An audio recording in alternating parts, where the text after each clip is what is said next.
Hi, everyone. Welcome. We're so excited to be here today. We are all physicians, and this is called Real Talk by Doctors for New Moms. We have a lot to share with you today, and we are going to do it in an order to just take care of you, the new mom, for Mother's Day. So first, I will be talking. My name is Dr. Tracy Agnesi, and I will talk about new mom self-care.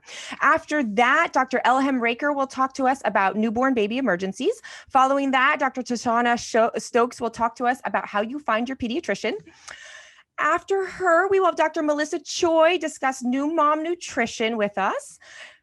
After her, we will have Dr. Michelle Quirk discuss exercise as a new mom. And then we will wrap up with Dr. Johanna Moore, who will discuss returning to work. So we're so excited to be here today and to share all of this with you guys. Okay, so I am Dr. Tracy Agnesi. You can find me on social media as Baby Doc Mama. So I want to talk today about self-care as a new mom and why is this even important? And I'm a pediatrician, and when I had a baby, I was pretty shocked by how hard it was. And so I had a bit of a hard time in the beginning taking care of the newborn baby, and I didn't even really think about taking care of myself. And my sister, who was living on the other side of the country at the time, she had a baby about 8 months after I did. And I really wanted to share with her what she can do to take care of herself as a new mom, and also how she can take care of her baby, but from the perspective of her sister, how she should and could take care of herself in the beginning. So as a new mom, the last thing on your mind is probably taking care of yourself. And, I get that, but I want to try to encourage you to think about that taking care of yourself really is actually good for your baby. And so I find that, that's really the best way to maybe convince a mom that she does need to take care of herself, because it really is in the baby's best interest for you to take care of yourself. In order for you to be fully present there physically and emotionally, you need to carve that time out, however it looks, and it's going to look different at different times, to care for yourself. So caregiver burnout is a real thing, and it can make you physically and emotionally really exhausted and really sick. And then you just cannot physically maybe even be there in the ways that you want to care for your baby. So it's really, really important. Untreated depression and anxiety can also negatively impact your child and their development. So you want to be, at your best for your baby. If you're feeding your baby, if you're nursing your baby, it's very important for you to take care of your own nutrition and to feed yourself appropriate good foods so that you're passing that on to your baby. Another reason why it's really important to take care of yourself is that it sets a good example for your children. So, going forward, this is what they're seeing as what you think is important. And if you're constantly neglecting to take care of yourself, that's how they're going to grow up thinking is the right way to be. And we all want what's best for our children, and we want them to, from the beginning, really learn that that's an important thing. Another thing to think about is, your other relationships with your partner, with other family and friends, is something that is important for your baby. So that is what your baby's going to see. And also those are people that are very important in your baby's life, and you fostering the relationships with them is only going to make your baby's life that much more richer and fuller. So, if you can just maybe think of one thing as to why it's important to take care of yourself, just think of it as taking care of me actually does benefit my baby. And then you'll have more energy and more joy in caring for your baby. During the pandemic, this is even more of something that I love to talk about, because research seems to suggest right now that the rates of perinatal mood and anxiety disorders has gone up as high as 70% during the pandemic. So this is something to really not neglect, is your own physical, mental, and emotional health, so that you can be there best to care for your baby.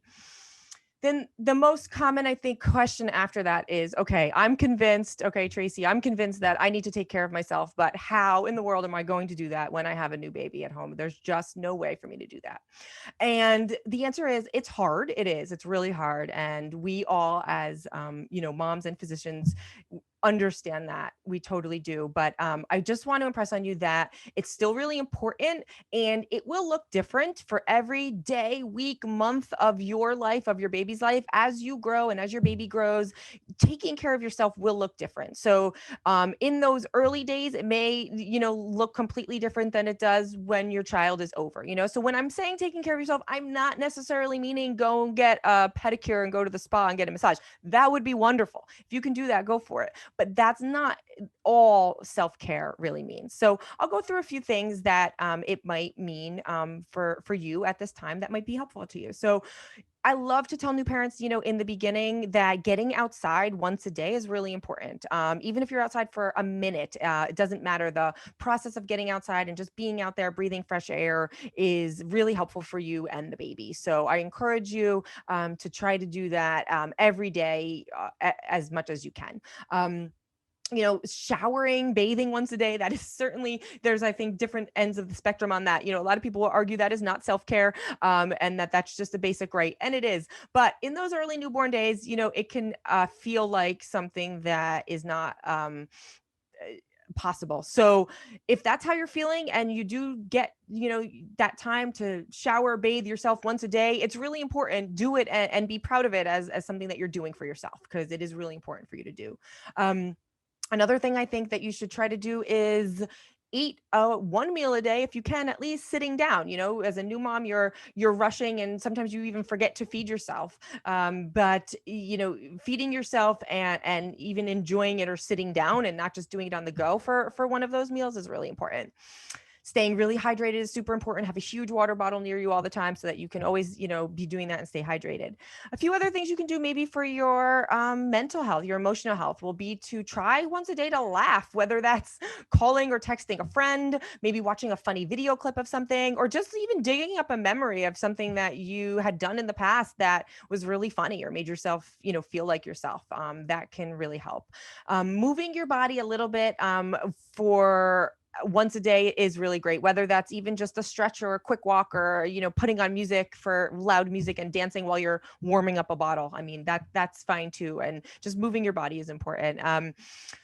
Talking to your partner, if you have a partner, or talking to a friend or another support system about something besides the baby, I think is really important for taking care of yourself. Your mind as a new mom can just go on go about the baby, but allowing yourself to think and talk about something else with someone you love is super important. Also, having your list of things to do might include laundry, cleaning, cooking foods, taking that list, looking at it, outsourcing as much of it as you can is really great. That's, part of self-care is maybe not adding to your to-do list of, writing self-care at the bottom, but just crossing things off. So if there's somebody, friend, family who's saying, what can I do for you? Asking them to just drop off meals, or, order your groceries online, or go get groceries, that kind of stuff can really be helpful for you. Similarly, it's okay to just not do anything on your to-do list, and to take that time to get a few extra hours or minutes or of sleep in that day, and or just not do something on your to-do list, and while the baby's napping, just do nothing and just close your eyes. Do a meditation app. Do something that just really is focused on you, or just not focused on taking care of the baby or someone else. I think above all, I would say be kind to yourself. Talk to yourself like you would talk to your friend who just had a baby, and don't feel like you have to do all the things on the list every day of taking care of yourself, but just try to, pick one or two at least each day, focus on them, and find some time for yourself. Setting boundaries to do this is also really important, whether that's, with family or friends. Sleep is important. It's always much easier to say than actually do. But if you have a partner, if you have any sort of support system who can maybe split some feeding shifts with you, or just watch the baby for a little bit here and there, that can be really great. So that is just a little bit on self-care for new moms. I hope you learned something. You can find me on my website, which is tracymd.com, TRACEYMD.com. I am going to put this all together in a little pamphlet or something that you can look at if you want. If you go to tracymd.com /new mom. You'll find everything that we discussed today. And on social media, on Instagram and YouTube and on Facebook, I am Baby Doc Mama. So thanks for being with us. And I am going to pass it off to Dr. Elham Raker, who is going to talk about newborn baby emergencies.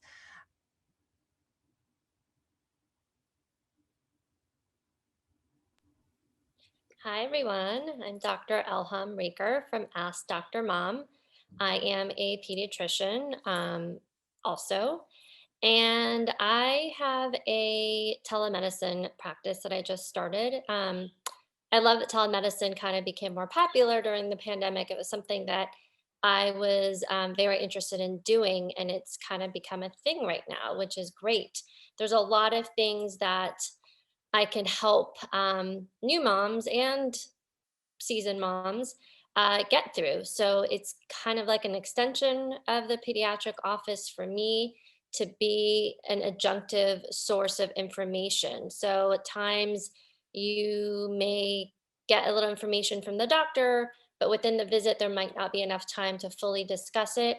And I'd love to be there to help moms kind of get through a phase or a developmental stage or something that's going on that they need a little bit more guidance with.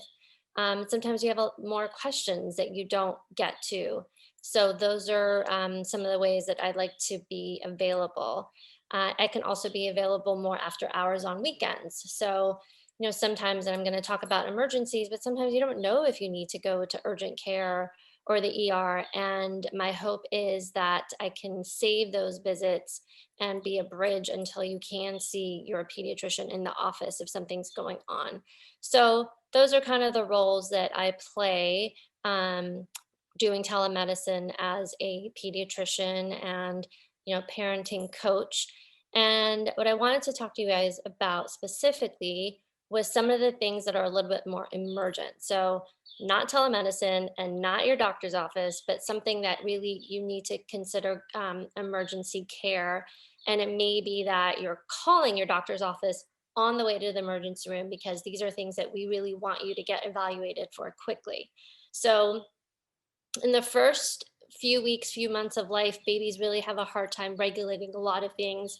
And these are things that need to be checked out right away. So, fever, any fever, a fever is considered a temperature of 100.4.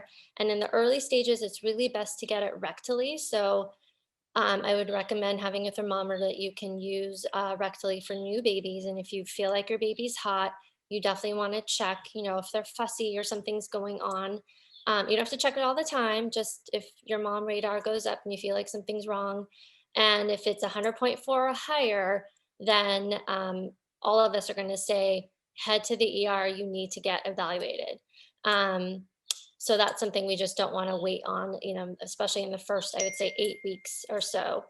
Um, and then these are actually things that anytime this comes up that you want to be aware of.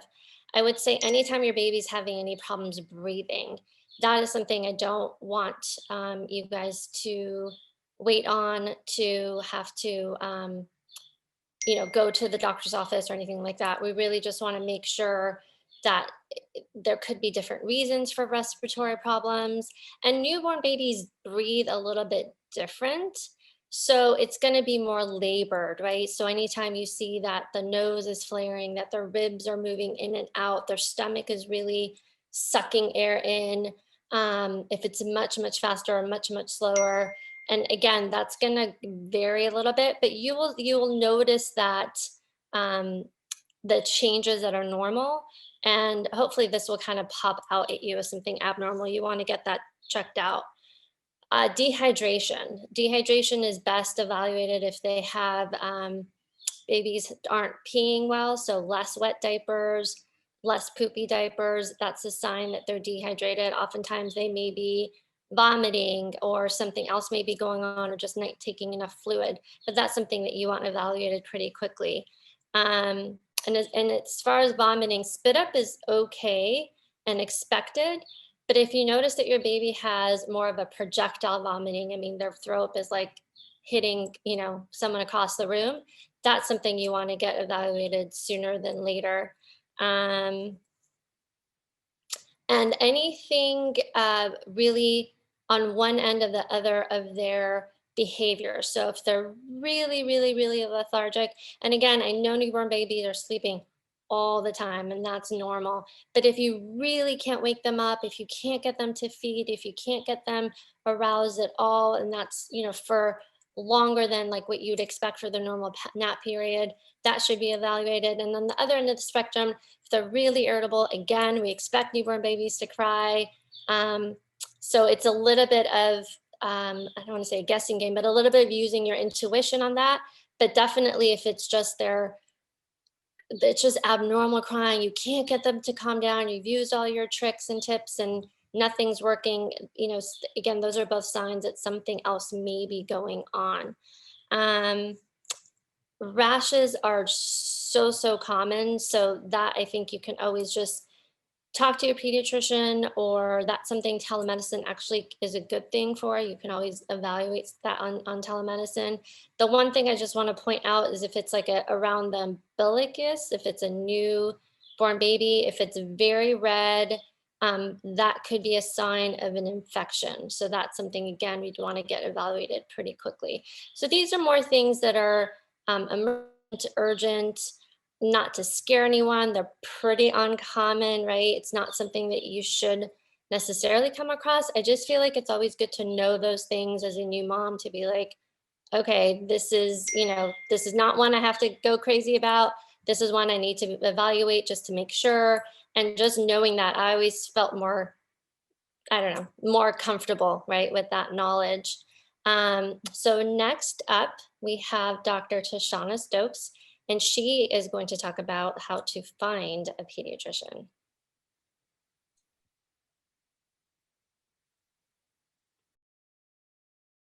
Thank you so much, Elle. Again, I'm Dr. Tashana Stokes, and I am a general pediatrician in the Atlanta area. I'm really fortunate to be able to take care of patients on a daily basis. But as Doc Mom MD, I help families feel heard, knowledgeable, and empowered during this journey of parenthood. So I wanted to talk a little bit about how to choose your pediatrician, primarily because sometimes people don't even know where to start. And first, I just want to welcome you to this journey of motherhood. I must say a mother does not necessarily mean someone that you birthed. It's a multifaceted role. So a lot of people are mothers, even though you didn't go through the birth process. Most moms have pondered, however, on how do I choose the best provider for this prized possession that I have, right? So as a pediatrician, I'm all about helping families with their new moms, but trying to make sure they understand to just be flexible, because babies never follow the rules. So even though you have your list of what you should do, babies don't always do that. So one of the things that I like to think about is during those formidable years, patients have a lot of visits with us, lots of checkups, lots of well visits. And so you really want to make sure that when you're choosing your provider, that you are really comfortable with who you've chosen. And it's one of the most important decisions that you can make. So I want to give you a few tips for that process. So one of the things is good old word of mouth still works. People forget about that. But if you have families that or neighbors who have children of the same age, or similar belief systems that you have when it comes to healthcare, asking those people who do they see, so that then they can be comfortable to share that person with you. And that gives sometimes the best picture of who to choose from the very beginning. A second tip, of course, is we depend online so much for everything. Now we Google restaurants, we Google, doctor's appointments, everything we can think of, we look it up first, right? So I tell patients first, if you're looking online, even though it's a great option, make sure that you pay attention to those reviews and take them, some of them importantly, but some of them with a grain of salt, because a lot of times they're the extremes of what is considered normal. Now, a lot of my patients feel like they already know me at times when they come into the office, whether they've seen a video of me on one of the social media profiles, or they've looked up everything with my local offices. We have videos there so that patients can get to know who we are. And so that way you already feel as if you know who you're going to see. When you're looking for those offices, you just want to choose things that you think are important to you, whether it be location or office hours or availability, or just the protocols that the different offices have to see if they would be a match for your family and what for your sweet little one. The third thing is talk to your GYN. You know, your OB, of course, helps you to bring this little life into the world, right? And so a lot of times they have recommendations on who their patients have seen, and they can share that with you as well. Fourth, I would say consider a mommy visit. You know, there's some offices that will offer a visit where you can come in and meet the provider, see the office, see if it's something that you would like. Or they again can have something online that you can have a virtual tour, especially during this time of year. We're not going to too many offices unnecessarily, but having that opportunity to see who you're going to see, and just to get a kind of feel for the office to see if it would be somewhere good for you. Now, once you have chosen that provider, there are a few things you just want to keep in mind. Your doctor should be like your best friend. Literally, there should be nothing that you're not comfortable with sharing with your doctor. You want to feel comfortable so that you have the appropriate treatment protocols, but also so that there is a confidence that's there that you have for them. At the same time, you want to make sure that your provider is confident.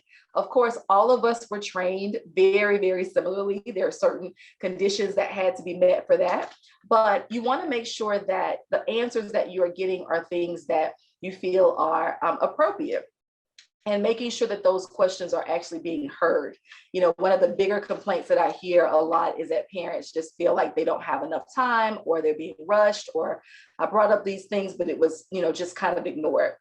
And a lot of times in pediatric care, so much is just about reassurance. You know, that's one of the reasons that I love the field. Children get better a lot of times without me doing anything, but just making sure that I can share information with you and that your provider is comfortable with that information. You want to make sure that you're good with that.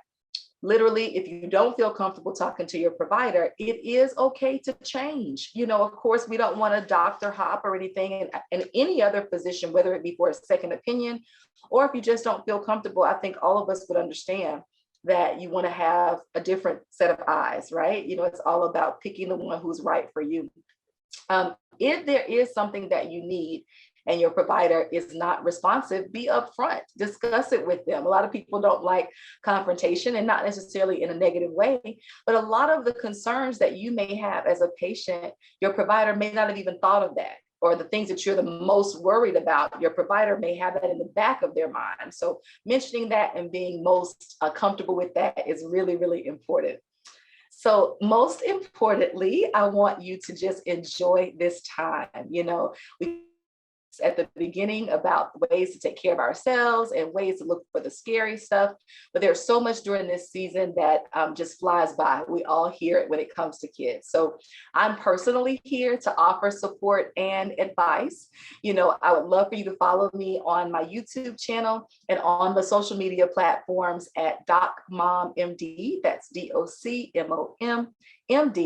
And if you're in the Atlanta area, I'd love to see you at my local offices. I'll make sure to leave this info in the video. So we have even more great advice coming up. Next, we have Dr. Melissa, who's going to talk to us a little bit about how we can take care of our bodies and how to eat appropriately. Thank you, Dr. Stokes. So I am Dr. Melissa, and I am a board certified family medicine and obesity medicine physician. And I am also the founder of the Mom Plate, where I help busy moms and their families stay healthy with time-saving tips. So today I want to talk about just some ideas that you as a new mom may like to have on hand when you need that quick snack. And it's kind of counterintuitive because we're always looking for something that's quick and efficient because we feel like we don't have enough time as moms. But the snacks that I'm actually going to give you as examples are foods that our body actually think aren't efficient. They're foods that'll help keep us full longer, and they don't have artificial sweeteners or things like that. But I know that when I was a new mom, life was busy and I just tried to grab whatever I could find. And usually that was something in a box or a bag. But these are just some ideas that are quick and yet will keep you full. So the first thing that I like to offer is the idea of having sliced apples and unsweetened peanut butter or any sort of nut butter, because the fats within the peanut butter can keep you full longer. It's something that's easy that you can grab. The next idea is having hard boiled eggs on hand. I like this because you can make a whole batch at once. And if you have an instant pot, I call it the 5-5-5-5 rule. All you have to do is put in up to 12 eggs on a rack in your instant pot and a cup of water. You seal it. It takes 5 minutes to come up to pressure. It cooks for 5 minutes. You leave it in there for 5 minutes to naturally release. Then you take it out and put it in a water bath for 5 minutes, and you'll have plenty of eggs that are in the refrigerator that are easy to peel whenever you need a quick snack. The next thing is that you can have a bunch of different veggies and hummus on hand. And I like having vegetables on hand because it's easy and you can often buy them already pre-cut at the store. Things such as broccoli and cauliflower, snap peas, and lots of vegetables come in mini form these days too, including mini carrots, there's mini cucumbers, and even mini peppers. So I like those options because you don't need to bother chopping them and you can simply just wash them, eat them with a side of hummus. Finally, you can also have a handful of lightly salted nuts. Some of my personal favorites are things such as pistachios and almonds. If you're a new mom and nursing, this can also help with milk production. And these nuts are good because they have fiber in them, which will keep you full longer. They also have kind of the healthy unsaturated fats, which can also help prevent various diseases as well. And then finally, this is kind of a good breakfast tip. I like having steel cut oats cooked in a crock pot or a slow cooker the night before. All you have to do is throw in oats and water and turn on your crock pot, and it'll stay there for about 8 hours. And when you wake up in the morning, when you're looking for something warm to eat for breakfast, all you have to do is scoop that out. And if you want the exact recipe of what I use, you can find it on my Instagram, which is @themomplate, all one word. Or you can check me out on my website at themomplate.com, where I offer lots of simple free tips. And if you're looking to work with someone one-on-one to have a more customized program, I also offer not free, but one-on-one coaching with various products, whether you want to work month to month or in a 12-week program. So next we're going to have my good friend, Dr. Michelle Quirk, talk to us about exercise as a new mom. Oh, thanks, Dr. Melissa. Now I'm actually a little bit hungry after that. So I'm Dr. Michelle Quirk. I'm a board certified pediatrician, a run coach, and founder of Mindful Marathon, where I help make running easy and fun for busy professionals. So I'm going to address the question, how can new moms work exercise into their routine when it's quite possibly the last thing on their minds? I work with a lot of busy professionals, and many of them are moms, and quite a few of them are new moms. And there are specific hurdles for all of us, but one of the biggest is really a time hurdle, and how are we going to get over that? So I have 3 tools for us.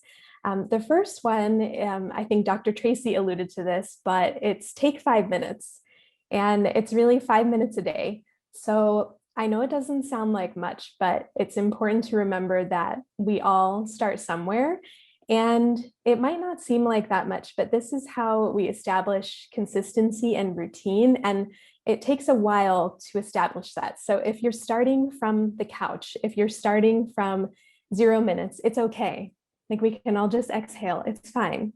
But you can start at 5 minutes and work up from there. And I've had a lot of athletes have lots of success with this, starting from just walking 5 minutes a day. So it's a great place to start from. And now you might be thinking to yourself, where can I find the 5 minutes? So that is tool number 2 for how to find it. It is to plan it out. And this is really tough for new moms because babies are not on any kind of a schedule. You might like there to be a schedule, but there's no schedule, and that's okay. So we're going to work with what we got. And what I like to do is have my athletes think about a time in their day that might be feasible. So maybe when baby is napping, that might be the best time. And what you could do is if you have a partner who can help you out, or a parent, a relative, a friend, someone who can maybe relieve you for those 5 minutes or 10 minutes so that you can take this time for yourself. I always tell my athletes to enlist help whenever possible. So that's one option while baby is napping. And if you don't have the option to have someone else take over and kind of relieve yourself for a few minutes, you can always take baby with you in the stroller. So I am a big proponent of getting outside. I love to be outside, whether it's running, walking, hiking, cycling, any of those things. But there's something about being in nature. And so, bring baby with you, put him or her in the stroller and go. And at the 6-month mark, you can get a jogging stroller, but that's for another talk. And then my third tool is really a mindset tool, which is to make yourself a mantra. And what I want to suggest is that self-care is not selfish. And so we know that exercise really helps our energy level and our sleep, our mood, and not to mention all of the other cardiovascular benefits and all of that. But if we are keeping ourselves in the best shape possible, we're going to show up as better moms and better partners, better friends, better colleagues. So I like to view this time spent exercising as self-care, and we have to remind ourselves all the time that it's not selfish. I'm trying to help everyone get rid of mom guilt, which is a very real thing. And so I like to have everybody just repeat, self-care is not selfish. So you can give yourself this time and take 5 minutes, plan it out, enlist help, and then remember that self-care is not selfish. And if you'd like to learn more about my coaching programs, you can head over to my website, which is mindful-marathon.com. If you are starting from a place of walking or not much exercise and you want to get back into a routine, there is a free 4-week walk plan that you can download on the website. And then there's the link over there for my YouTube channel. I would love it if you would go over there and check out some of the videos for how to get started with running and stick with running. And you can find me on Instagram at mindful.marathon. And now I'm going to turn it over to Dr. Johanna Moore, who is going to help us with getting back to work. Thank you so much, Michelle. I know Dr. Quirk always has the most amazing advice, especially when it comes to running. And I myself always have a hard time finding the time. And my kids I'm not a new mom anymore, but somehow it just is really difficult to do that. So thank you. And okay, ladies, so I am the last speaker, so hold in there. I think that you're really going to enjoy what I'm going to talk about. I am Johanna Moore. I am a board certified pathologist and a physician leader in my community. And I'm also the founder of She Is Money. And in She Is Money, I help ambitious women manifest what their own version of personal and professional success is. And I do that by helping them create and achieve their greatest goals. So I am going to talk to you about what happens with your goals when you start going back to work and what that looks like. I'm going to give you some tips on how to make that successful. So before I was pregnant, I believed that being a stay-at-home mom would really challenge my sanity, mostly. I mean, I was a physician. I pretty much knew how my day was going to go, and I knew how to avoid things that I didn't want to do. And when you have children, you can't do that anymore. You have to be there for them. And so that was really intimidating for me. But when I became pregnant with twins, I realized that I would do anything for my children. And the period of time when I actually was on bed rest for the end of my pregnancy, from the time I was on bed rest and through my maternity, leave, I began to realize that being a working mom was really going to challenge my soul. And I went back, and it was very, very challenging for me to go back. And so if anybody is feeling that way or feeling trepidation for that point in their time when they have to go back to work, I hope that these tips will help you. The first thing I want to talk about is that you really need to be real about your personal and professional value. You're a mom now. You just did the most amazing thing. You brought a living thing into life, and hopefully that person is healthy and you are rocking it. So give yourself credit for that. Believe in yourself and know that you can do that. You can be a mom and you can raise this little bun and you can keep them alive. And I really wondered about that many times as a new mom. And actually, it wasn't until they turned about 6 that I thought to myself, okay, they're going to survive. So remember that. And on the professional side, whatever your job was before you became pregnant, the people who hired you needed you to do that job. So most of the time, your colleagues and your bosses are just really, really excited you're back. So just remember that, and don't feel like you have to make up for the time that you were gone, because that time is already over. They just want you to help them now. And so I think it reminds me of a story of a woman who I know who is a physician, and she is a partner in her group. And she left and took off her leave and then came back. And at the end of the year, she had worked so hard during the times that she was there that she actually produced more than all of her other partners, and they're all men. And she felt like she had some desire to prove that she was worthy because she had taken that time off. And she actually exceeded everybody else's work productivity for the year. So whether you are just a cog in the wheel or you are a partner in your firm, just know that everybody wants you to just be back and help. And so hopefully that will take some pressure off going back. The other thing is that you really need to be crystal clear on what your vision of success is. And you need to recruit others to help you in your mission. So as I said before, my version of success changed before I was pregnant and once I came back to work.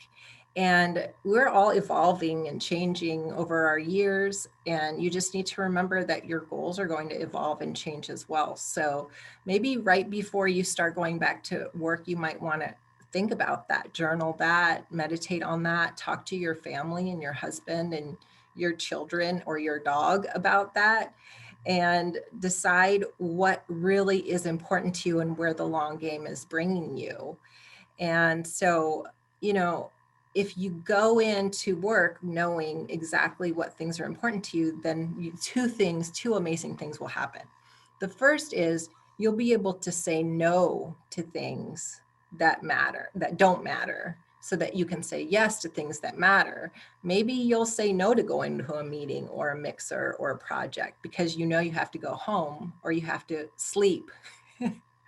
So that's one thing. The other thing that happens is that you will learn to ask people to help you. And that's really hard, I think, for moms. But it's so, so important, ladies, to be able to ask people to help you. And two things happen when you do that. First, people really want to help you, and it gives them the opportunity to show you how much they love you and how much they care about you. And that's both at work and at home. And the other thing is, a lot of people don't really know how to help you, or even if you need help. So that really directs them to be able to help you in the best way. And one example for me is that for a long time, once I went back to work, I felt like so overwhelmed. And then I would come home. I had like 10 minutes in the car where I could just sort of decompress by myself.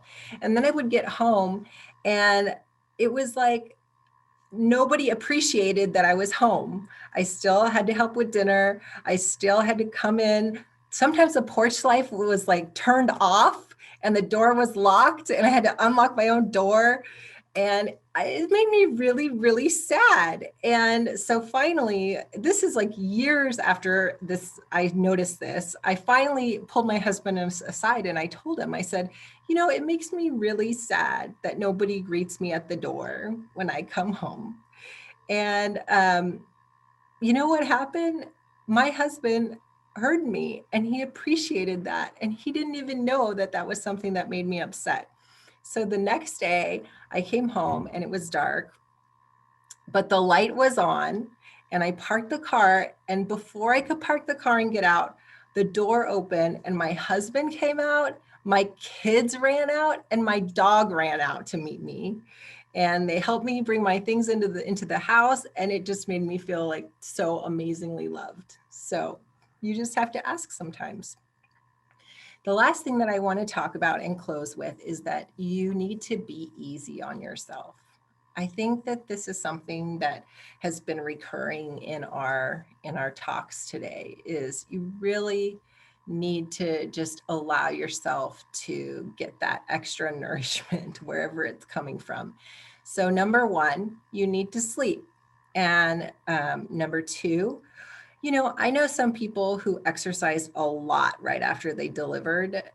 Some of them were on Instagram, and it was just so demoralizing because they were running all over the place with double strollers, and they were doing like calisthenics with their kids on their backs. And I was an athlete as a kid, and there's no way I was going to be able to do that. So, you know, I just think that even if you can put in a couple minutes, like Dr. Quirk said, 5 minutes, or just stretch and relax, I mean, that will really help you. Just doing a small amount of that will really just help your mind get set and help your body feel better. And the last thing I want to talk about is that, you know, we started with talking about how going back to work is really going to challenge your soul. You're going to feel really bad about leaving your kids, and that's totally normal and natural. And so remember to recharge your soul.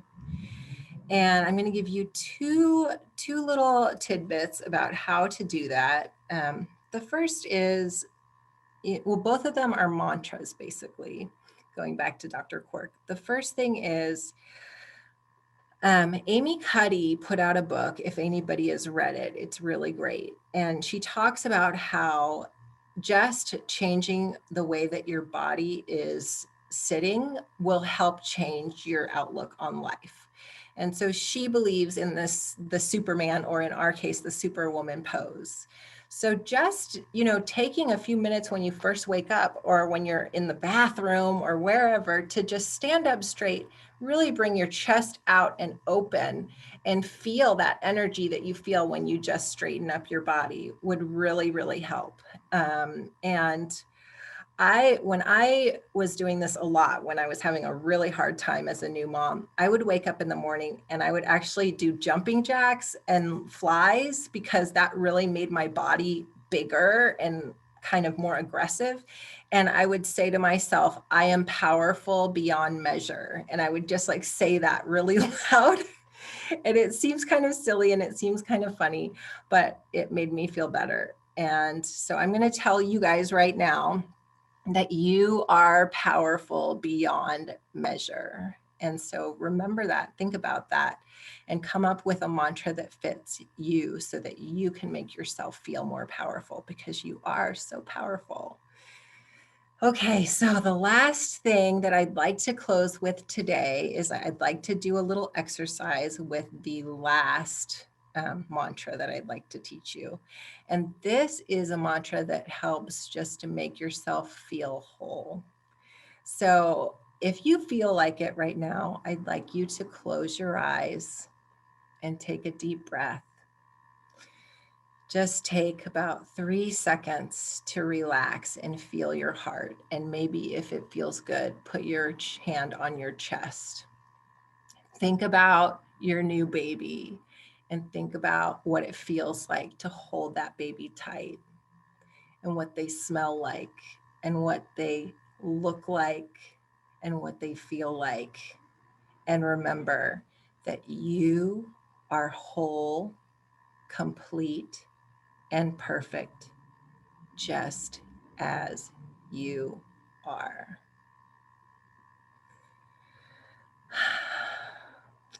So ladies, I hope you had an amazing and wonderful time with us. I know that we all really enjoyed to have you here. If you want to find out more about me, check out the show notes or find me at sheismoney on Instagram. It's she.is.money.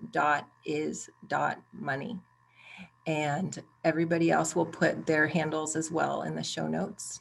And happy Mother's Day. I hope you have an amazing, amazing year.